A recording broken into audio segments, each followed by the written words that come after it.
Bible में प्रमाण है कि प्रभु ने मनुष्य को अपना ही स्वरूप बनाया। 6 दिन में सृष्टि रचकर 7वें दिन विश्राम किया। कुरान शरीफ में प्रमाण है कि हजरत मोहम्मद को खुदा स्वयं कह रहे हैं कि मैंने तुम्हें उस परमात्मा की महिमा बताने के लिए भेजा है। वो परमात्मा कबीर है जिसने 6 दिन में सृष्टि रची तथा 7वें दिन तख्त पर जा विराजा। उसकी खबर किसी बाखबर से पूछकर तो नहीं। कृपया अवश्य सुनिए जगत गुरु तत्वदर्शी संत रामपाल महाराज के अमृत वचन। नमस्कार दर्शकों, आधुनिकता के इस युग में मनुष्य हर काम करने में सक्षम है, परंतु अभी भी साइंस भी प्रेत बाधा का कोई हल नहीं निकाल पाई। आज कई ऐसे घर हैं जिन्हें प्रेत बाधाओं ने सताया हुआ है। दर्शकों, एक ऐसे ही व्यक्ति की जीवन कहानी से आज हम आपको रूबरू करवाने जा रहे हैं। ये हैं ओमवीर जी, जो कि उत्तराखंड के रहने वाले हैं। इनकी पत्नी को भूत प्रेत की विकट बाधा थी और यहाँ तक कि इनके बिस्तर पर बैठकर भूत प्रेत इन्हें परेशान किया करते थे। परमात्मा की तलाश और इस समस्या के समाधान के लिए ये कई साधु संतों के पास गए, शिव जी की पूजा अर्चना की, परंतु शास्त्र विरुद्ध साधना होने के कारण इन्हें कोई लाभ नहीं मिला। पर कहते हैं ना, अगर सच्ची आस्था और विश्वास हो तो पूर्ण परमात्मा सबकी सुनते हैं। ऐसा ही इनके साथ भी हुआ।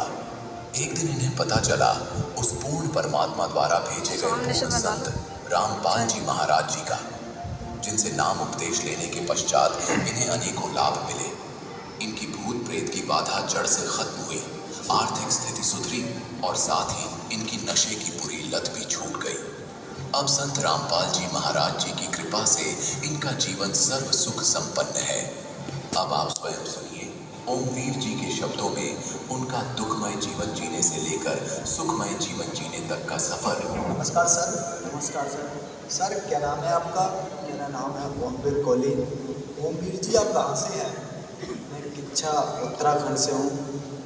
सर संत रामपाल जी महाराज से नाम दीक्षा आपने कब ली? सर मैंने संत रामपाल जी महाराज से नाम दीक्षा ली थी 2020 में। ओमवीर जी अपने भक्ति सफ़र के बारे में बताइए, आपने क्या क्या भक्ति साधनाएं पूजाएं की हैं? सर मैं पहले शिव जी की भक्ति करा करता था, हनुमान जी की भी भक्ति करता था और मैं मूर्ति बनाने का काम जानता हूँ।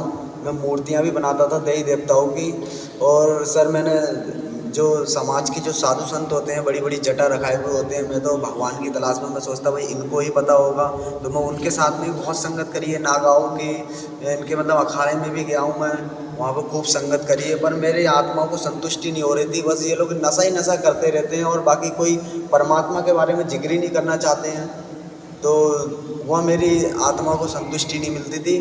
फिर क्या हुआ, मेरे घर मेरी शादी हुई थी तो मेरी भगतमती पे भूत ब्यादा हो गई थी। उसमें भी मैं बहुत ही ज़्यादा दिक्कत होती थी मेरे लिए। उनके मैं घर तो काम करके जब आता था, जब उन्हें देखता था तो मुझे फिर कुछ अच्छा नहीं लगता था। उनको देख कर मुझे बहुत टेंशन होती थी और भूत ब्यादा मेरे घर में बहुत ज़्यादा थी। और उनको बीमारी भी थी, मतलब टाइफाइड वगैरह और भी बीमारियां हो जाती थी, तो उससे मैं बहुत परेशान रहता था। मैं सियानों के पास में और डॉक्टरों के पास में जा कर के थक गया था। सर जैसे कि भूत ब्यादा थी मेरे घर में, तो मैं जब घर के अंदर आता था तो मुझे नहीं दिखते थे भूत लोग। वो हमारी घरवाली जो थी उनके लिए सभा बेड पे बैठे हुए वो लोग देखा करते थे और उनके तरफ हंसते थे। उनको कोई कैसा दिखता, कोई कैसा दिखता, वो रो रो करके बताती, मेरे पीछे तो कोई आती, देखो ये आ रहा मेरी तरफ, मुझे ऐसे कर रहा है, ऐसे कर रहा है। मैं बहुत परेशान था। मैं शिव जी की भक्ति करता था, फिर मैं घर में आने के बाद धूपबत्ती लगाता था और शिव जी से फिर मतलब कहता था कि शिव जी ऐसे ऐसे मेरे घर में ये दिक्कत हो रही है, आप दूर करो, पर कुछ नहीं होता था। वो भूत लोग हंसते थे, बोले कौन है, कोई शिव जी नहीं है, जो वो ऐसे करते थे।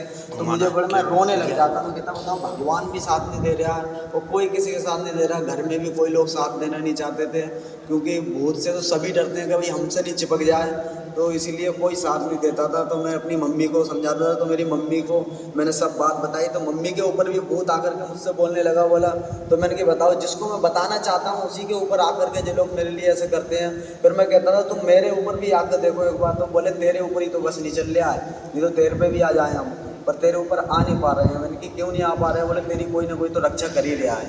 तो ऐसे करके बोलते, तो मुझे इतना एहसास होता था कि परमात्मा का हाथ हमारे सर पे है, पर परमात्मा है कौन ये नहीं पता था।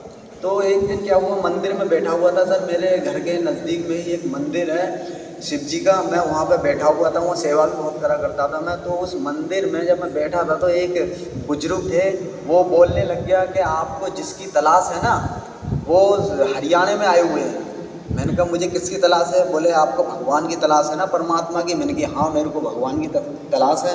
तो बोले वो हरियाणा में आए हुए हैं। मैंने कहा हरियाणा में कौन? तो बोले संत रामपाल रूम से आए हुए हैं। मैंने कहा अच्छा। तो मैंने मोबाइल में फिर निकाला, बोले मोबाइल में उनका बहुत आ रहा है। तो मैंने मोबाइल में निकाल के देखा संत रामपाल जी महाराज के बारे में। तो उसमें जब देखा तो परमात्मा का मैंने जब सत्संग देखा संत रामपाल जी महाराज का, तो उसमें वो बताते हैं कि भाई जब तक गुरु ना मिले सांचा तब तक बदलो 10 पाँचा। और गुरु के शरण में आने के बाद में हमारे सभी संकट दूर हो जाने चाहिए। और गुरु के शरण में आकर अगर संकट दूर नहीं होते हैं तो उस गुरु को त्याग देनी चाहिए। जैसे एक डॉक्टर के पास हम जाते हैं, अगर उस डॉक्टर के पास हमारी मदद सही नहीं हो रही है तो हमें दूसरे डॉक्टर के पास जानी चाहिए। ये नहीं कि उसी की चारपाई पे पड़े होकर के और दम तोड़ देनी चाहिए, ऐसा नहीं। तो इसीलिए गुरु भी अगर हमें सही नहीं मिला हुआ तो गुरु चेंज कर देनी चाहिए। तो मैंने कहा यार बात तो बड़ी अच्छी कह रहे हैं जी। तो मैं संत रामपाल जी महाराज के सत्संग सुनता रहा। एक दिन क्या हुआ, बारिश हो गई खूब तेज की, और हमारे टीन सेट है मेरे घर में, तो टीन सेट में से पानी टपकने लग गया। तो हमारी जो घरवाली थी वो अकेली थी घर में, मैं बाहर था। तो पानी की खूब मोटी धारा एकदम गिरने लग गई चिचिया के। तो उनने परमात्मा कबीर साहब जी को, संत रामपाल जी महाराज को एक बार उनको याद करा था हमारी घरवाली ने कि हे परमात्मा, अगर आप सत्संग देते हो, आप सदगुरु हो, तो मेरे घर का ये पानी टपक रहा है ये बंद कर दो। और लाइट भी नहीं थी उस वक्त, बारिश आ रही थी, तूफान जैसा आ रहा था, तो वो पानी एकदम छम हो गया। फिर जो है मेरे घर में भूत ब्यादा थे, वो भी हल्के हल्के, मतलब जब उन परमात्मा संत रामपाल जी महाराज से मैंने जब नाम दीक्षा ली थी, फिर उसके बाद में मेरे घर में भूत ब्यादा के जो जितने भी चक्कर थे वो सब समाप्त हो गए। ओमवीर जी, आप बहुत परेशान थे। हम साधु संतों की तलाश इसलिए करते हैं कि हमें लाभ मिले, हमारे दुखों का निवारण हो।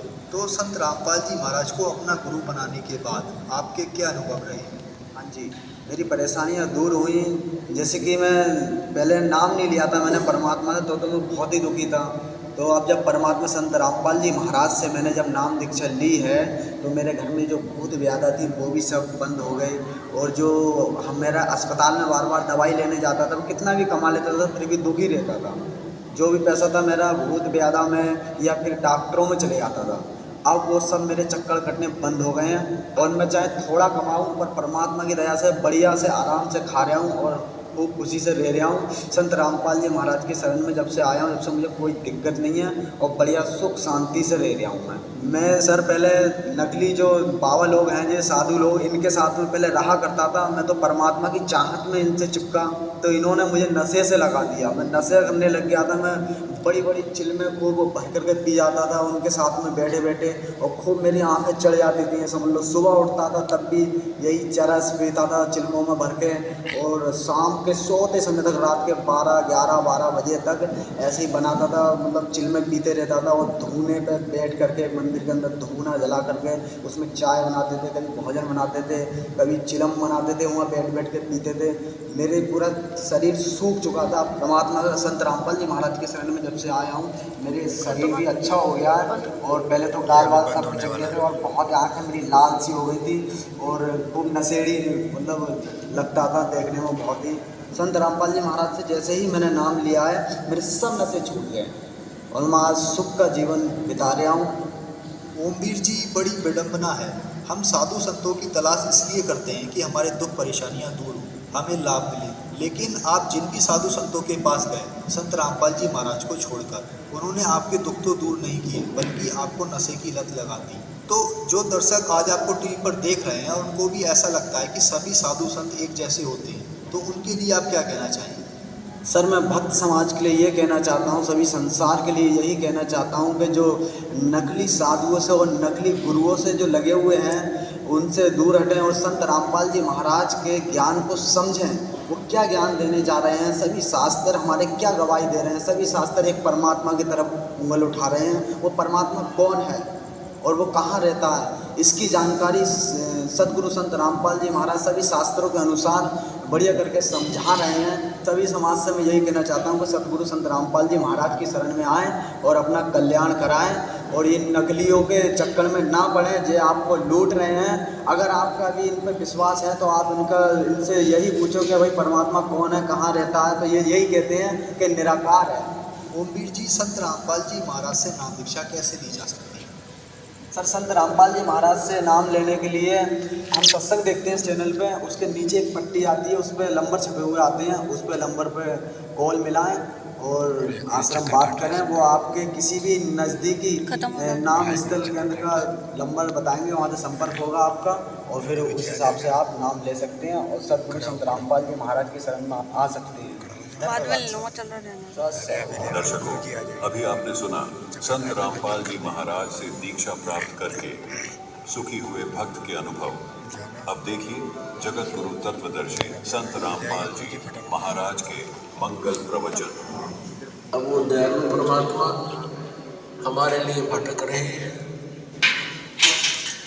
यहाँ आते हैं, अपना ज्ञान कराना चाहते हैं, हमें ये बताना चाहते हैं कि आप यहाँ के वासी नहीं हो,